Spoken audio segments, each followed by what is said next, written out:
गरीब साध साध सब नेक हैं, आप अपनी ठोरी। जो सतलोक ले जाएंगे वो साधु कोई और।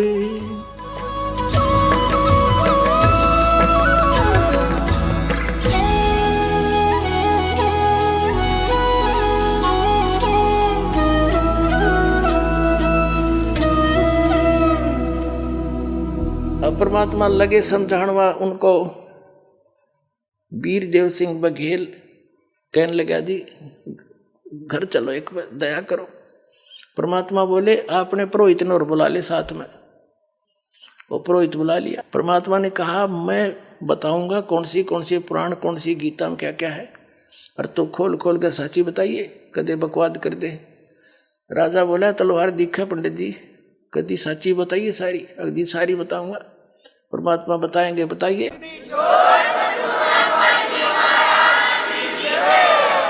तो कबीर साहब बताते गए, पंडित जी निकालता गया कति सारी जी जो कि जो कह रहे हैं महापुरुष सारी साची है। वीरदेव सिंह बघेल ने कहा कि हे भगवान, ये तीनों गुणों के उपासक राक्षस स्वभाव को धारण किए मनुष्यों में नीच दूषित कर्म करने वाले मूर्ख, ये ऐसे किस आधार से कहा?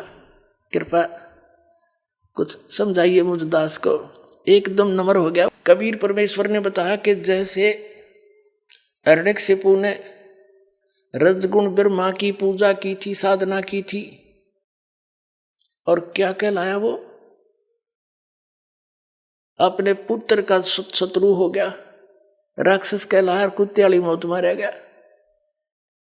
वीरदेव सिंह बघेल एकदम स्तब्ध रह गए कि बिल्कुल। कबीर साहब कहते हैं कि ब्राह्मण बाणा और कर्म कसाई हिरणाकुश छाती तोड़वाई। ब्राह्मण यानी भक्त होके ब्राह्मण को आवे, वेदों को पढ़े, ज्ञान सुना और भक्ति करे। और कर्म कसाई जैसे ब्राह्मण बाणा कर्म कसाई हिरणाकुश छाती तोड़वाई, यानी हिरण्यकशिपु ने फिर छाती तोड़वाई, नरसिंह ने मारा, वो पटक के पाड़ के गिर दिया। तो ये राक्षस स्वभाव को धारण किए मनुष्यों में नीच है। बता, भगवान का विरोधी बन गया, विष्णु जी से विरोध, ब्रह्मा की साधना कर बैठा, पर पाकर सिद्धि हल्दी की गांठ पंसारी बन गया, मैं भगवान हो गया। इसे बुद्धि भ्रष्ट और क्या होगा जीव जो कहता मैं भगवान हूं। तमोगुण शिव की भक्ति करी थी रावण ने, और ब्राह्मण होके के कर्म कर डाले।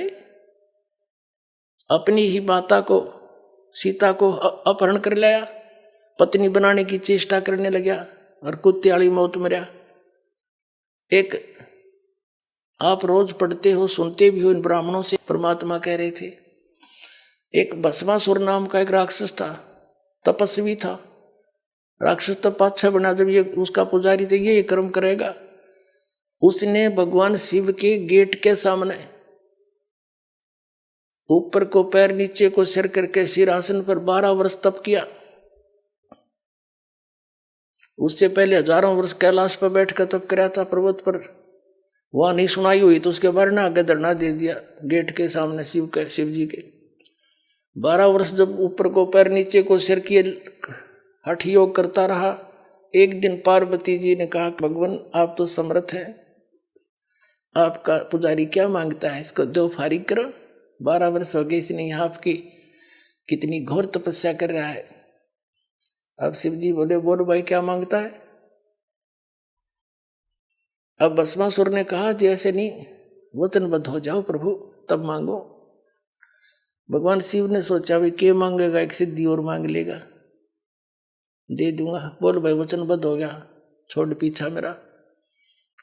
तो वचनबद्ध होते ही खड़ा हो गया और कहने लगा जी ये भस्म कड़ा दे दो जो आपने पहन रखा है। उसमें क्या शक्ति थी कि उस भस्म कड़े को, कड़ा था वो जैसे पहन लेते हैं, और उसको जिसके भी सिर पर सिर पर रख के भस्म वो जल जाता था, उसकी राख भी नहीं पाव थी, राख पाव थी। ये पता था उसको भस्मा गिरी को। ये गिरी पुरी नाथ नागा ओगड़ ये सारे शिवजी तमोगुण के उपासक हैं। तो भगवान शिव ने सोचा जंगल में रहता है, साधक है, अपने बचाव के लिए लेता होगा। अब निकाल दिया, वचनबद्ध हो ही रहे थे कि ले भक्त ले ले। अब जब उसके हाथ में आ गया ना भस्म कड़ा, तब वह त्योर बदल गया और हंसा एक दुष्ट की तरह, हा हा हा, ले शंकर हो ले होशियार, तुझे भस्म करूंगा और पार्वती को पत्नी बनाऊंगा, मैं इसी उद्देश्य से भक्ति कर रहा था। अब कबीर साहब कहते हैं कि माता को घर नहीं ठहराई, ऐसे दुष्ट अपनी माँ को, यानी जिसकी पूजा करे उसकी पत्नी तो माँ के तुल्य होती है, और उस पर नजर बुरी। और कहते हैं शिव शंकर से योगी समझ नहीं पाए, ये को बदलिए बैठा है। तो ये अंतर्यामी भी खाक थे, ये ब्रह्मा, ये विष्णु शंकर भगवान के अंतर्यामी थे ये। और इनको मृत्युंजय कालज सर्वेश्वर अजरो अमर है, ये महिमा गाया करते हमारे आचार्य शंकराचार्य, ये नकली गुरु। अगर ये अविनाशी होता तो भस्मागिरी का आगे भागता क्यों? जब भस्मागिरी ने कहा कि बोले होशियार आ लिया हूं, तुझे मारूंगा, पार्वती को पत्नी बनाऊंगा, भगवान शिव ने खड़ी डांग ठोक दी, फुल स्पीड तो भाग लिया डर के, क्यों तो कसाई आ गया, सचमुच इसने तो आंख बदल गया एकदम। आगे आगे भगवान और पीछे पीछे पुजारी, जा सपाट पटया। अब पुण्यात्माओं, वो तो आगे जाके भगवान आए, पूर्ण परमात्मा, पार्वती रूप बनाया और खड़ा हो गए। उनसे कहा कि क्यों भाग रहे, आ जाओ। अब वो थोड़ा निकट थोड़े आएंगे शंकर जी, आओ बैठो यहाँ बात करेंगे, मैं भी आपको बहुत चाह रही थी। अब डट गया, अगले में बात बढ़ेगी बस, ठीक है शिव जी ताना नहीं, जब तक मेरे हाथ में कड़ा है, दो बात कर लूँ। पार्वती रूप में भगवान बोले कुछ डांस करके दिखाओ कि मैं बात बने, यानी कुछ प्रसन्न हूँ मैं तेरे से। अब भगवान वो भस्मागिरी कहने लगा, मैं तपस्वी आदमी, मुझे डांस डोंस तो आता नहीं। पार्वती रूप में भगवान बोले ले मैं सिखाता हूँ तुझे, मैं सिखाती हूँ, इस हाथ को ऐसे कर, इस पैर न आगे कर, ठू ठू ऐसे कर, ये हाथ और ऊपर कर और ऊपर कर। जो जिसमें वो ले रहा था ना भस्म कड़ा, उसके सिर पा लिया ना, जब कह दिया भस्म और रिमोट दबा दिया, वो भस्मागिरी की राख होगी, मर गया।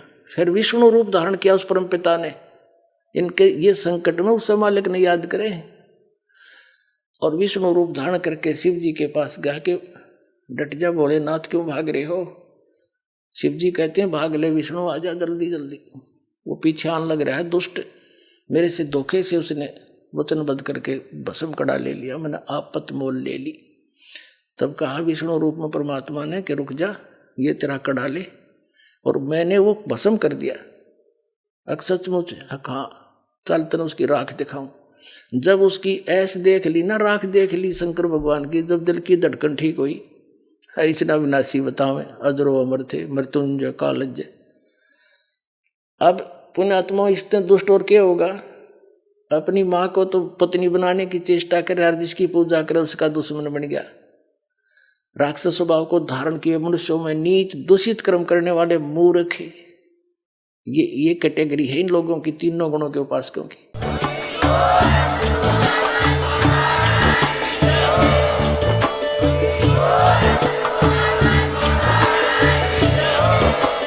आप सुन रहे थे जगत गुरु तत्वदर्शी संत रामपाल जी महाराज जी के मंगल प्रवचन। अधिक जानकारी के लिए विजिट कीजिए हमारी वेबसाइट www.jagatgururampalji.org। संत रामपाल जी महाराज जी के शुभ आशीर्वाद से पूरे विश्व भर में 500 से भी ज्यादा नाम दीक्षा केंद्र हैं, जिन पर संत रामपाल जी महाराज जी द्वारा ऑनलाइन निशुल्क नाम दीक्षा दी जा रही है। अपने नजदीकी नाम दीक्षा केंद्र का पता करने के लिए संपर्क करें 8222880541।